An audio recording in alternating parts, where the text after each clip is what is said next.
মাঝে মাঝে একটানা কাজ করতে ভীষণ একঘেয়েমি লাগে, কিন্তু কি করা যাবে, কাজ থেকে পালানোর উপায় তো নেই।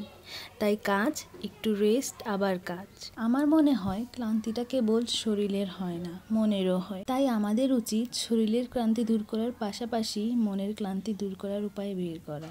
তাই আজ বসে পড়লাম প্রকৃতির মাঝে নিজের পছন্দের কিছু কাজ নিয়ে। প্রকৃতির সৌন্দর্য উপভোগ করতে করতে আঁকাআঁকি করা কিন্তু মন্দ নয়, তাই না?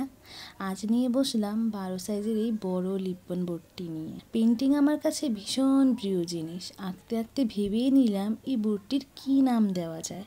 তা না হয় আপনাদের কাজের শেষেই বলে দিব। আজ আমি লাল, হলুদ আর নীলের ছোঁয়ায় আমার আঁকাটি কমপ্লিট করব। এই তো আমার কাজ একদম শেষের দিকে। ও, আপনাদের তো বলতে ভুলেই গিয়েছি আমি কি নাম দিব। নাম দিয়েছি হলুদিয়া লিপ্পন আর্ট।